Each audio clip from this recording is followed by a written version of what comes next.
Good evening, everyone. You might sit down, please.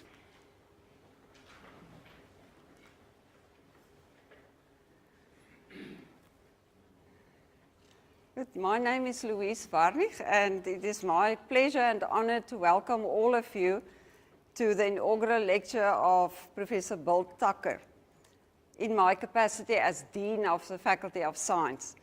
So an inaugural lecture is a special occasion for our faculty and also time for celebration, and we're very honored that so many of you are here celebrating this milestone in Professor Tucker's academic career with us this evening. Some of you here in person and some of you online. I would like to extend a special word of welcome to Professor Eugene Klute, our Deputy Vice-Chancellor, Research, Innovation and Postgraduate Studies, who is representing the senior management of the university here this evening. I would also like to welcome our Vice Dean Research and Postgraduate students, Professor Frikkie Scholes, and our Vice Dean Learning and Teaching, Professor Ingrid Revitsky, also the head of the Department of Mathematical Sciences, and Professor Brink van der Merwe, Division Head of Computer Science. A warm welcome also to family, friends and colleagues from Stellenbosch University and other institutions, as well as current and former students of Professor Tucker. It is now my honor to introduce Professor Tucker. So Bill obtained a Bachelor of Arts from Trinity University, a Master of Science in Computer Science from Arizona State University, and a PhD in Computer Science from the University of Cape Town. Bill has a very interesting employment history. Even before completing high school in Taipei, Taiwan, he was an English teacher. He was also employed as a computer programmer in Taiwan, a teaching assistant in Canada, and a teaching assistant, a Unix system administrator, and a software engineer in the USA, before joining the University of the Western Cape in 1998. In 1999, he was appointed as a lecturer at UWC and promoted to associate professor in 2012. In June 2021, he was appointed as a professor in the Division of Computer Science at Stellenbosch University. Bill has supervised numerous postgraduate students during his almost 25 years in academia, and regularly serves on conference program committees. He has received a number of awards, amongst others, an award for the best innovation with social impact at the DSI TIA Innovation Bridge in 2017, and awards for excellence in teaching in the Faculty of Science and recognition of excellence by the Technology Transfer Office at UWC, both in 2018. Bill is passionate about leveraging computer science for, with, and by local disadvantaged communities, and has been associated with various initiatives since 2000, amongst others, the Science Support Initiative in the deaf community and the Zenzaleni Networks Initiative in the Eastern Cape. These community projects have been showcased by national and international media. For example, the BBC documentary on Zenzaleni in 2019. After hearing about Bill's employment history, you will not be surprised to learn that Bill has basic conversation proficiency in Spanish, Mandarin, Afrikaans, and South African Sign Language. His hobbies include rock climbing, surfing, bodyboarding, mountain biking, songwriting, and many other interests. Bill, we are looking forward to hear more about your work on the interface of computing and society. So we are looking forward to listening to you, and please give him a round of applause.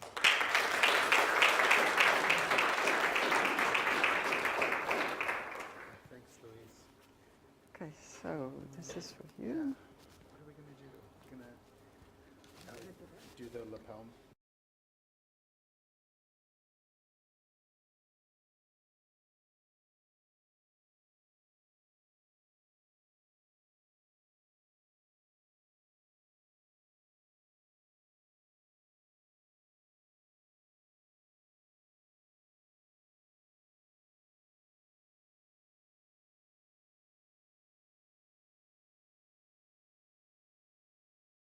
Okay.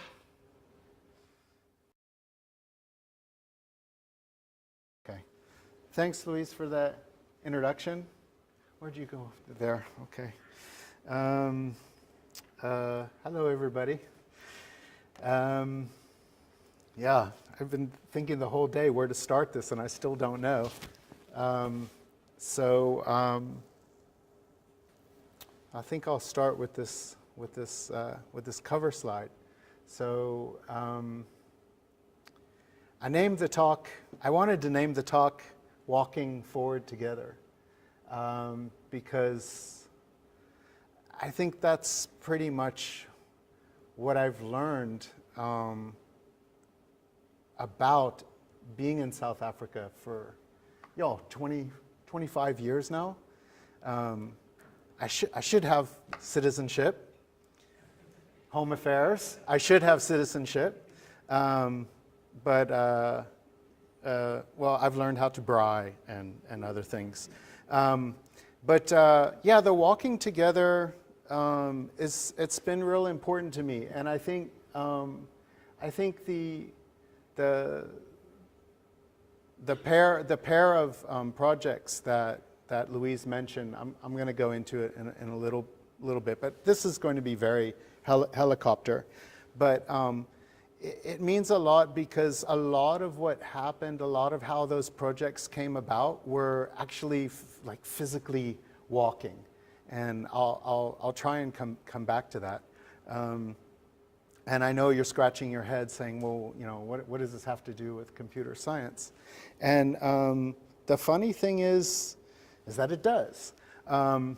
But hopefully that'll come across. So I think I want to start with computer science because,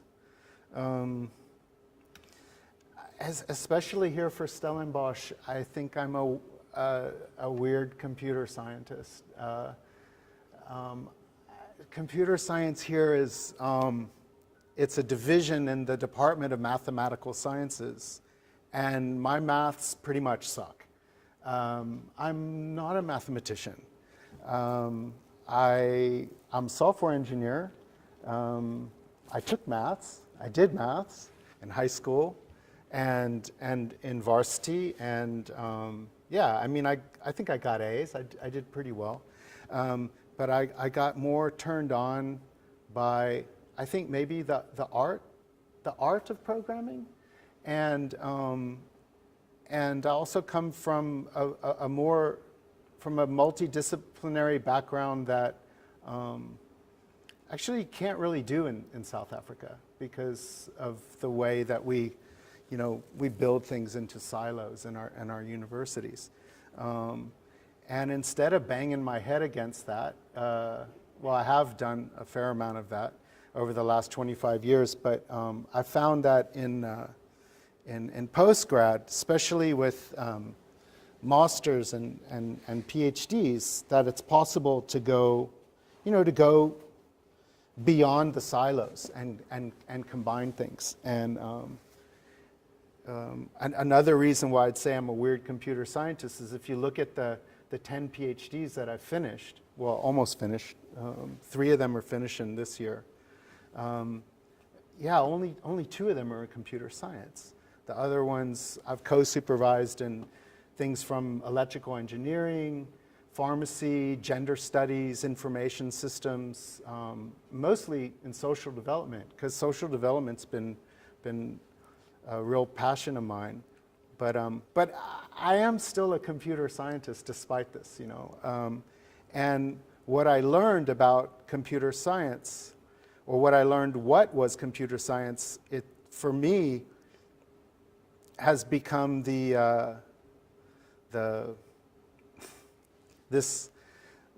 concept of hiding complexity, of hiding things, and we all get to benefit from it. You all get to benefit from it. The people that are online are getting to benefit from it because they're getting online with their phones and their laptops or whatever at home, and they don't need to know how internet protocol works in order to use that stuff. They don't need to know the electronics that are inside the screens, or what needs to happen when, when a finger touches a button or whatever. Basically, what we do as computer scientists is we hide these layers of, of abstraction and complexity. We break things into parts, and then we kind of build these parts, and then we hide them even from ourselves to make it easier for us to do things. And another way to look at it is to look at our old car. How many of you drive a car? Can I see hands? So how many of you could design a car? Like, how many of you could really build a car? You get in, well, okay, maybe you can, right? But, most of us, we beep it open, we stick the key in the ignition if it's an older car, right? And turn it on, and we know how to drive, but like a lot of the internals are hidden from us.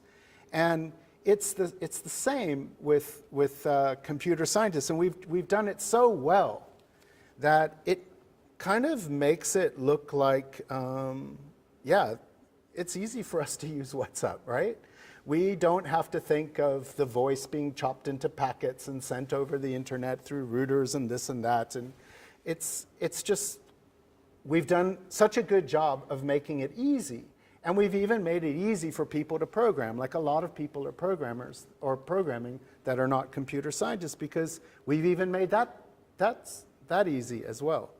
But underneath all that stuff, there's got to be someone that's programming the programming language. There's got to be someone that's building the WhatsApps, and someone that's building the Windows and the iOSs and the iPhones and all that. And that's kind of where we fit in. And one thing that we do is we use abstractions to kind of organize things for ourselves so that we can build layers and interfaces between layers in order to make things work. Now, I could go on for a whole semester about this diagram for how Internet Protocol works, and which reminds me, sorry, I wanted to dedicate this lecture to the memory of Professor Tony Krasinski, who recently passed away last week. And yeah, I'm going to be, he was a computer networks lecturer for many, many years here at Stellenbosch in computer science. And yeah, some of this stuff I even learned from him, even though I didn't take his, well, I did take his class. I sat in on his class last year. And I feel very fortunate to have done that anyway. I meant to say that at the beginning. But yeah, what we do is we use abstractions to design networks and to design applications that use them. And having lectured all this stuff for so many years, and we typically use diagrams like this. But what I always wanted to do was to connect this back to people, right? Connect this back to people that are using these things. And funny enough, I actually got started on what's led to what is, where I am now, the projects I'm going to talk about just now. It started with very early versions of WhatsApp. So if you were doing this stuff with, say, ICQ or AOL Instant Messenger, AIM, I don't know, Dialpad, does anybody remember that stuff? That really turned me on to what was going on, that it was possible to communicate over the internet with text and with voice. And you know what? For the last 25 years, we've been saying, can you hear me?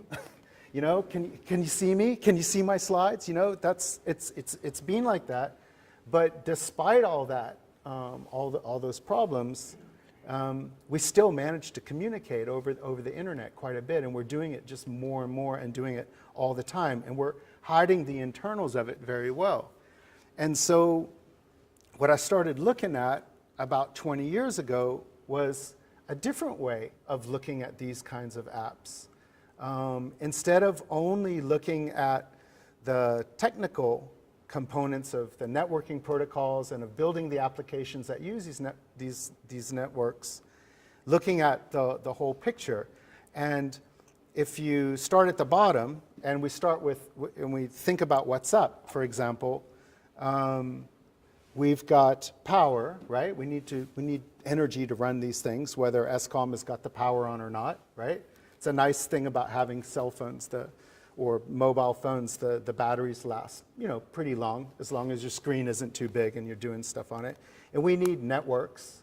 Now this stuff is all hidden from us. I mean, how ESCOM makes the power is kind of magic.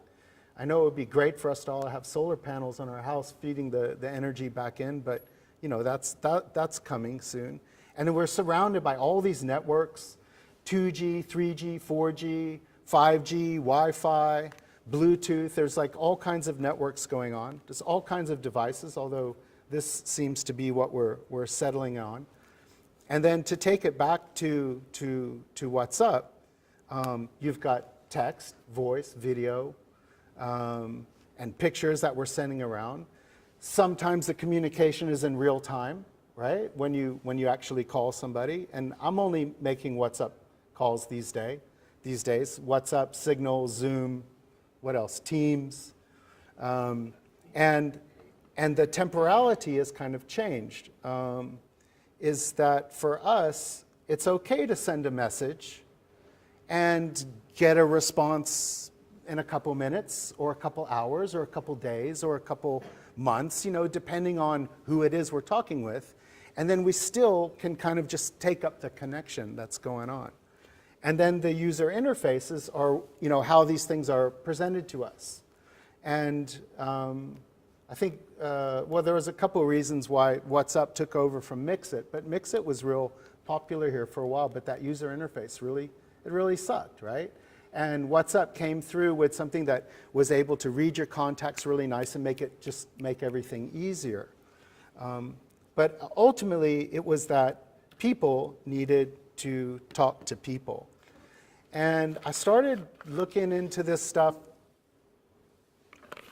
a good 25 years ago, actually when I met Tony, Professor Tony in 1998, most likely at a telecom conference or something. And I really got into this whole thing with voice over IP and what we could do with it. And it was a few years later that I realized that voice over IP or voice over the internet, that these WhatsApp calls and Teams and all these things that we take for granted now were in very early stages in the early 2000s. And I realized that this was a way to punch through paywalls and to punch and do things a lot more cheaply for people that couldn't afford it. And as I went through, and by the way, I'm talking about my PhD. This is actually my PhD that I did more than 10 years ago. And it may sound funny when I say that I'm still doing my PhD, almost 100 postgrads later, still trying to figure out my PhD, which is trying to figure out how we can all walk together and how we can use technology to do this. Because, it started out being, we're going to solve the digital divide. We're going to build the next great app and the next great network, and we're going to build mesh networks, and we're going to build these rural health, telehealth applications and these deaf applications that I'm going to show you a little bit just now. And I realized that there's a lot more to it than just the technology, and that the technology was actually some of the easiest things to deal with. But dealing with stuff like this, which was a lot of things, I'm not going to go in one by one. I may just focus on affordability, moving forward. But these things have been simplified by some colleagues of mine. One was my first PhD student to complete. That was Carlos, who came up with the first four as being, these are necessary things to think about when you're doing technology in social development types of interventions. And then Sean Pother, a colleague from UWC, added a couple at the bottom, the governance and environmental. And basically, it's kind of like these 12 features that came from an organization called bridges.org, which if you take these 12 and the 7 on the left, it busts out to a really huge table of things to think about. And the thing is you just need to pick the things that are most important for the project and focus on them. This made it a little bit easier. And this was a different way of visualizing it, that people were at the center of everything. And then, I started realizing, people really are the basis of just about everything. And my approach to technology kind of changed in that started looking at it more as a tool rather than as a solution or as a silver bullet. And this resonates with a good amount of what's happening in the ICT or information communication technology for development space. And it also links back to computer science, because what I find ourselves doing for the last 20 years or so is moving in cycles and basically following the software development life cycle, which is you get user requirements, right? Then you analyze them and you come up with a design. And then you move to implement that design, you code prototypes or whatever, and you test them, and then you reflect on what you're doing, then you go back and do this again. So this is a visual depiction of why you upgrade your browser, and you go, or you upgrade your operating system from version 11 to version 12, because we go through and just make adjustments. This is how we develop software. And the thing is when we just go into the lab and we do this with what we think the requirements are and how we think it should be designed and how we think it should be coded, if we don't include the people and all of these other elements, then all we've done is just created another something that no one's going to use. So what we've tried to do with a couple of projects, or what I've tried to do with a couple of projects, is to not fall into that trap of technology being the solution, where we look at technology as a tool, where people are the solution. And I'll come back to this in a moment, but the Zenzaleni project is a rural community-run ISP, so an internet service provider in this area where the pictures are. You can go, check out the site. Basically, in a nutshell, it means 25 rand a month for thousands of rural inhabitants for uncapped Wi-Fi. A lot of it running on solar panels and 12-volt batteries, and it's amazing, because I don't know about you, but I pay over 900 rand a month for my fiber, uncapped, right? This is, and these guys, there's a business model behind it, and we're still figuring a lot of it out, but it's been going on now for a good 10 years or so. And I think what struck me about this, and what Carlos found out, or what he identified, is that rural inhabitants in this area were paying up to around a little bit more than 20% of their income just to make calls and send texts.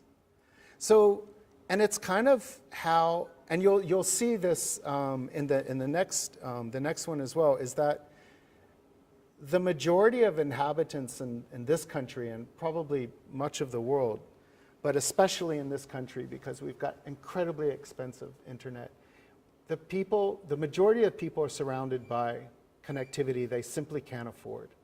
So it's not affordable, it's not accessible if you can't afford it, right? So it's a crazy situation where rich South Africans and poor South Africans are paying the same inflated prices for connectivity. But even that's not true, because it's so hard to get around in these rural areas like this that someone who's got some business acumen gets in a taxi, goes for 2 hours to Mtata, buys 5 Rand top-ups, airtime top-ups from MTN, brings them back to the community, sells them for 8 Rand. So, no, rich and poor South Africans are not paying the same price. Poor South Africans can pay, in this situation, 60% more. It's crazy. And it was a lot of the motivation behind getting Zenzaleni going. Now, for many years, let's see, come back here? Yeah. For many years, I've been trying to explain how the sign support, which is, here, let me open the website for sign support.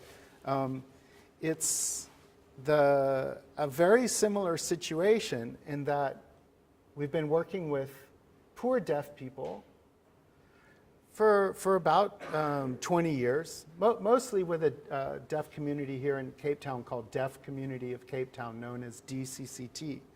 And they're in a similar situation, okay? They're in an urban area. They're not having to pay 60% more.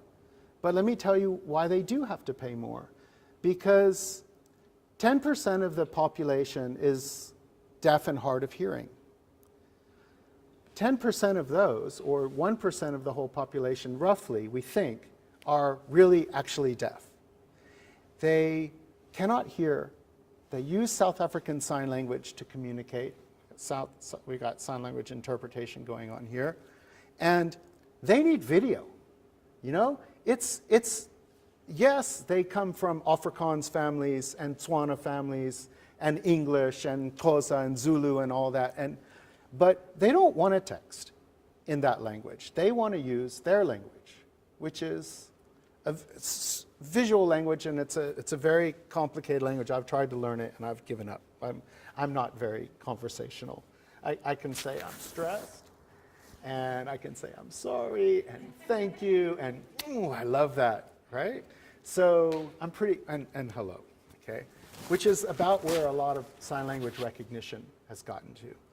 But the thing is that, think about it. If you're on a contract, you pay to call somebody. So you don't pay to receive a phone call, right? So, and yeah, you can use WhatsApp or Teams or whatever, and it'll be, 200 or 300 times cheaper, which is why I do that, which is why I don't use airtime anymore. I'll only use Signal and WhatsApp and all those to call. It's just hundreds of times cheaper.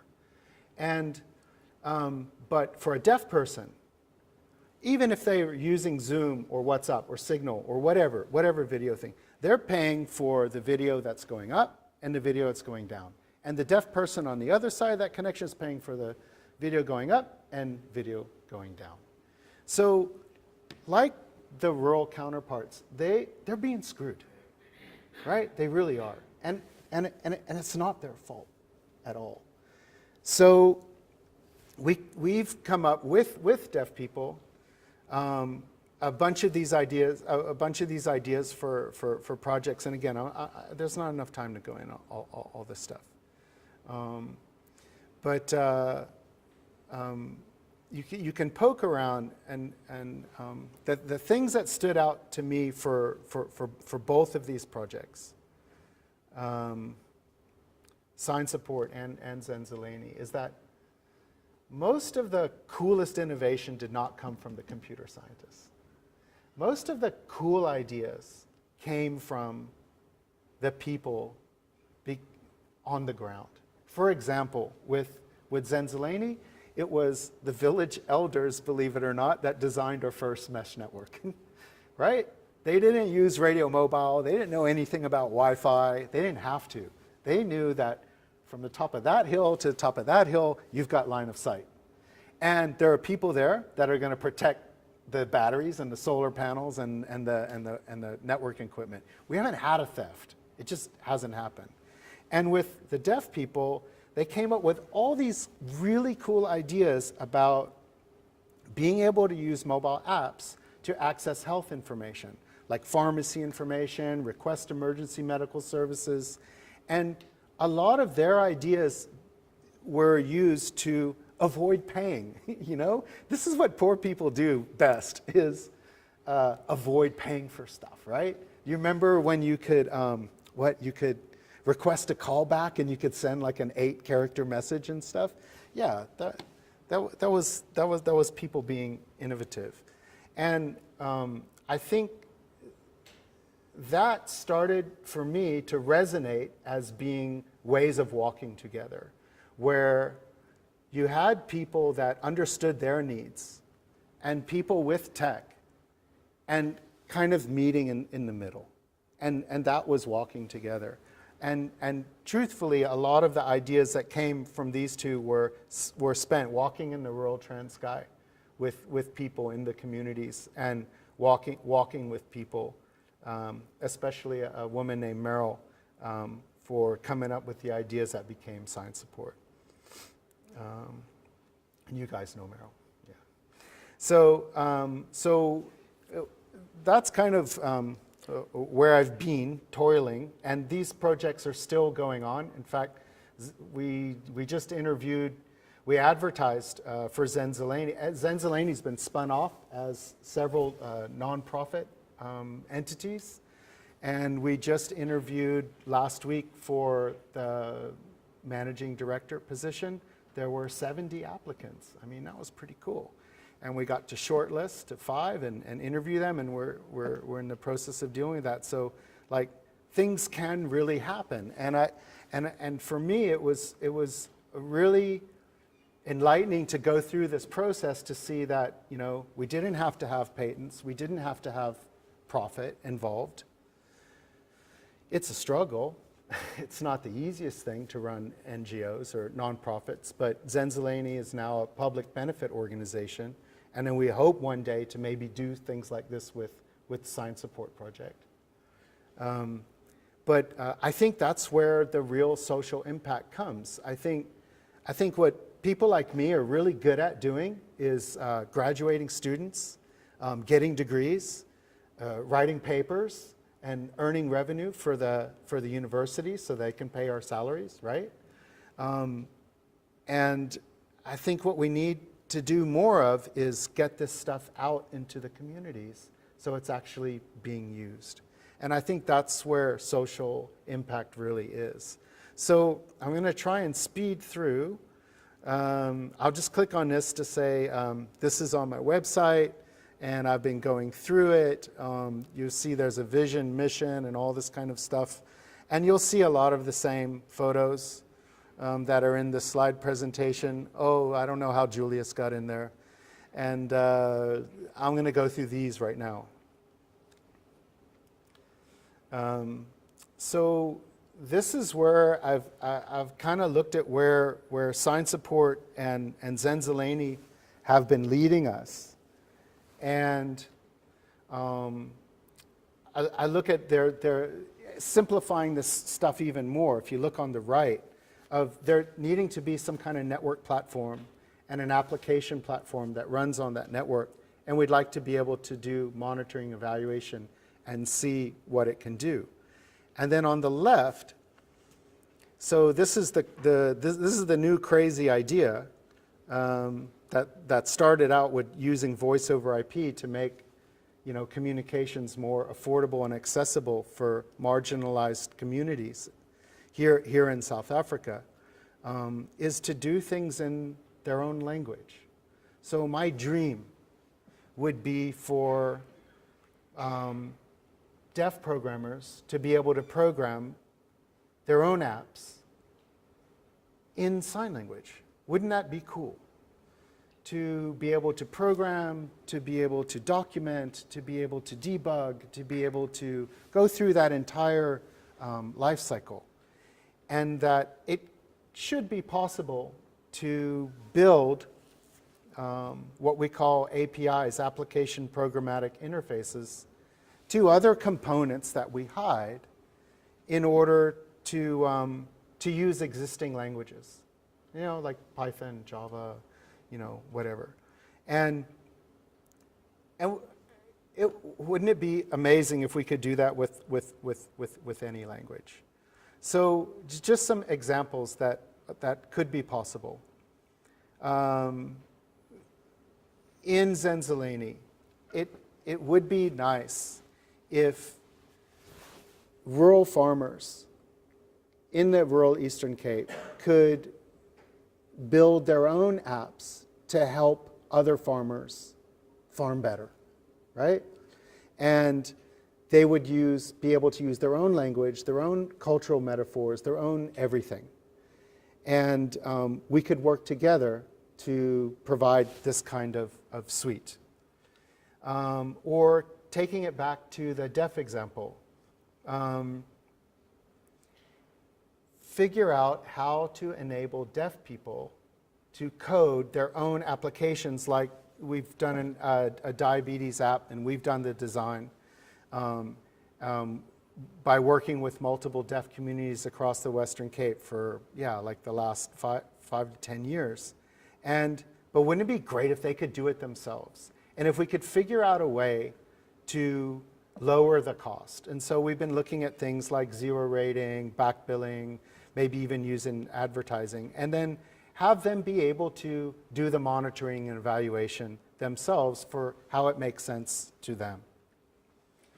Or another farming example, local farming. So a couple years ago, right after, I think it was right before COVID hit, a student from UWC in social development has been working with some local farms here in Polka Dry area, saying, why don't you can you come out and do Zenzaleni here? Because we've got these huge farms and we've got all these, we would like to have networks. They're having trouble with the local network providers, and we'd like to be able to do it ourselves. And that's what Zenzaleni stands for, do it yourself. And when I went to go talk to the farmers, so I did, it must have been when COVID released, so maybe it was last year sometime, found out, it was like, what are your biggest challenges on the farms? And what came from the communities themselves and from the farmers, and so from the farm worker communities and the farmers, was we've got a real problem with tick and alcohol abuse. And I thought, what if we put together sign support type applications that provide information about abuse, but not have people like me come in and tell people, this is what you should do to get off, drugs or whatever, but have it be self-provided content. So you see, there are different ways to do this stuff. And I didn't go into it too much with the sign support, but that's what happens. All the apps are if there was, so for the deaf diabetes app, there is a deaf diabetic telling other deaf diabetics how to do it. That was in Tombi. So all these things, they kind of abstract to the same basic architecture, which is this network platform and the app platform and the MNE. So how do we work with people to do this? Well, we kind of work with people in a continuum, and this is a slide. I know the type's really small, but I just want to read out just one square, maybe the beginning of a second, but on the rightmost position, because this is what we really want to aim for, is we want to aim for something called co-production. So in contrast to co-design, which is I think where we've been, the partnership of those intended to benefit and professionals happens earlier on in the process. And in the project planning, and continues past the development of solutions into co-delivery and co-evaluation. Now, I just, actually, one of my master students at UWC that's finishing up, still have a little bit of a pipeline there finishing up. Kathleen found this work by Kellyanne McKercher, and it really spoke to me, because this is kind of where I've been thinking like the whole time, is that if you can do co at all of these stages, to diagnose, to get requirements, to do planning and design and implementation and programming, if people could actually co-program and do co-evaluation. This is usually where we involve users. We would take our prototypes, say for the deaf community, and get feedback from them. It's actually very limited. So it's somewhere to the left on this spectrum of involving users. So this is kind of like an ideal, but I think it helps to shoot for an ideal, you know, and maybe fall short, because then you figure out how to move forward. And this is why we do things in cycles. And again, this comes back from the software engineering, to me, is doing things iteratively, in cycles, incrementing and learning as we go along. That's how we move forward, and that's how we walk together. So let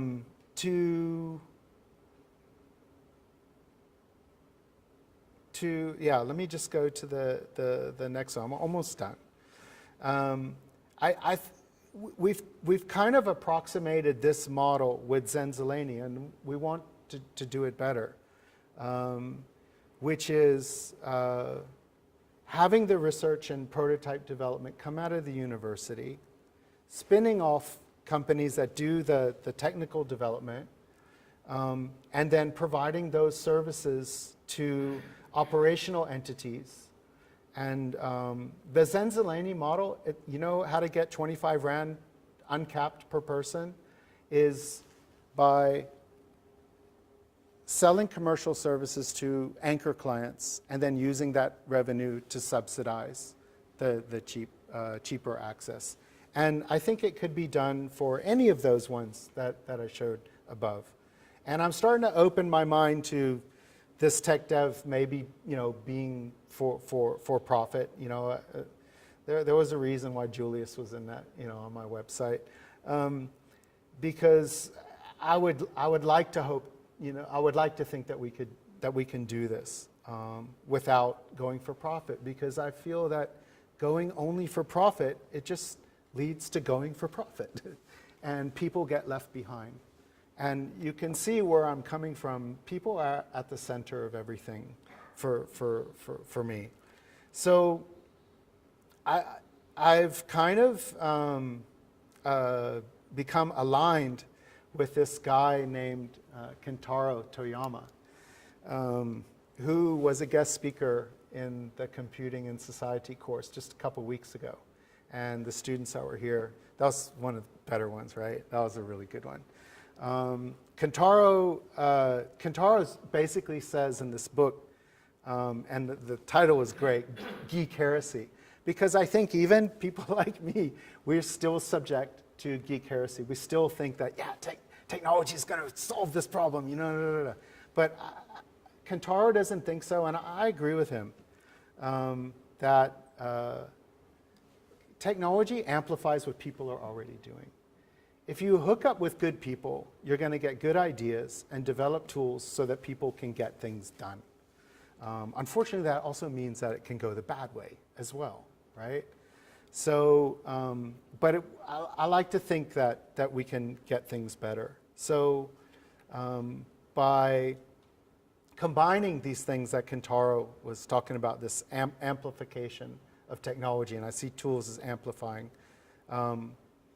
you work together with community champions to co-produce technology, and then that's how we get social impact. And that, to me, is walking forward together. Okay, that's it.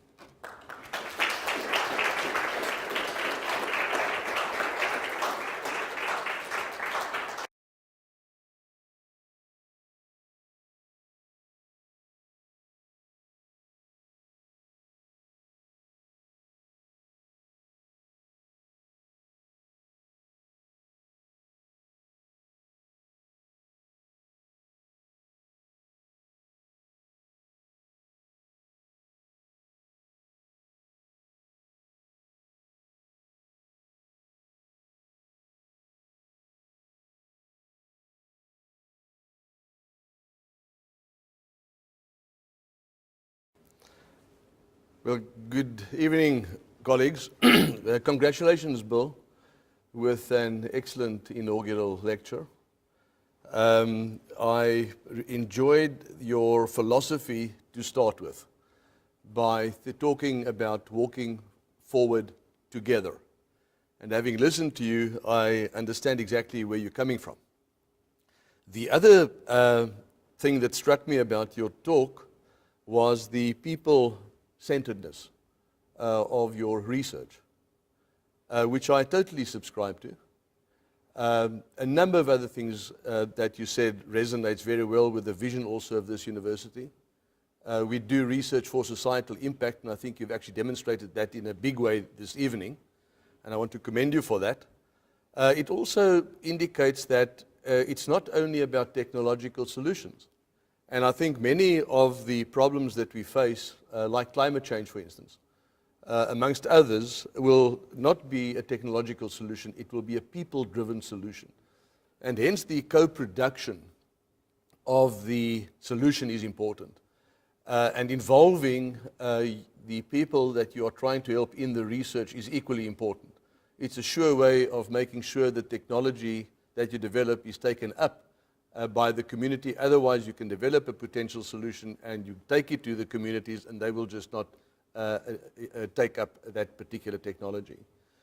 But it also demonstrates the importance of the intellectual origin of the idea. All of this, you sort of said that right in the beginning of your talk, that you start with a philosophy or an intellectual origin, then there's always an intellectual receiver, which is the user, but in between, there's a huge amount of things that happen which are invisible, like driving your car, or like what goes on in a computer. I'm not a computer scientist. The closest I get to working with a very sophisticated code is the DNA code, of course. And I think a lot of information will be stored in DNA code as we go into the future because it's such an optimal way of storing information. But I do think I would be a candidate also for co-design of some of the equipment that we use. And I'll give one example. As a non-computer scientist and as a user of computers, I've always wondered when you run your computer on Windows, why you have to go to start to shut down. There are not many other things that I know of that you start to shut down. Surely by now we could have had a big icon just on the desktop that just says shut down. It actually gets worse for those of you that like Apple computers, because to remove, and I battled with that, and I've got both, I battled figuring out how to remove my flash disk until I actually realized you actually trash it. There where you trash everything else, this is how you save your flash disk. Now that, I reckon, is a technological solution that was not co-produced with the user.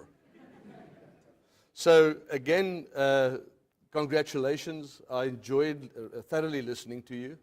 There's a huge amount of work that you have done. The societal impact is great, and so is the science that you are doing. And it's good to have you on board, and congratulations and good luck with your career as you move forward, and I'd like to hand over this to you.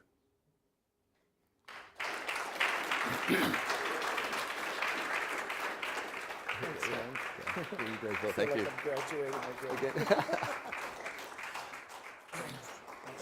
You're welcome. Thank you.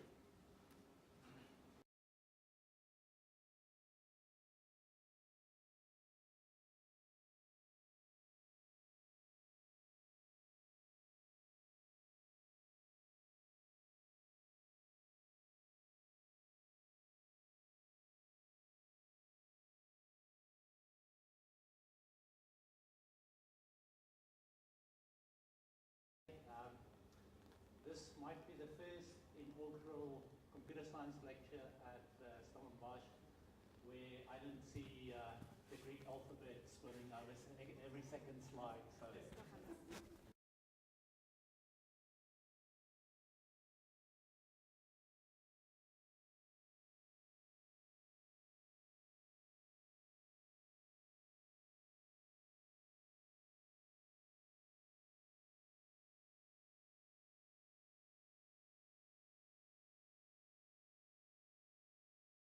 So. So maybe that also sort of summarizes how foreign it was for you when you joined Computer Science at Stellenbosch. So one of the first things that you mentioned, that in computer science, what we want to do is we hide complexity using abstraction. So that made me think way back when I joined computer science at Stellenbosch. And I was quite proud of myself when some first year students complained that some of my lectures were too abstract. And I thought, these guys are really getting it. But then I really battled to explain to the head of department, that's actually a good thing. Computer science is about abstraction. So they really did get that. Also, based on some recent discussions I've been involved with Inaugural and IP around software and so on, I can see, and also based on the things you've said, they might be missing something where money is really to be made with known algorithms, known technology stacks, but really clever user interfaces. That's where money will be made. And I think that's the trick they're missing, in my opinion. So I want to thank you again, and then, well, Rich, it's good to see you here. I can remember you from my first year somewhere in the 80s. So the bit of computer science I did with Rich. Yeah, so good to see you, Rich. Okay, so there's some food and some drinks outside, so please join us.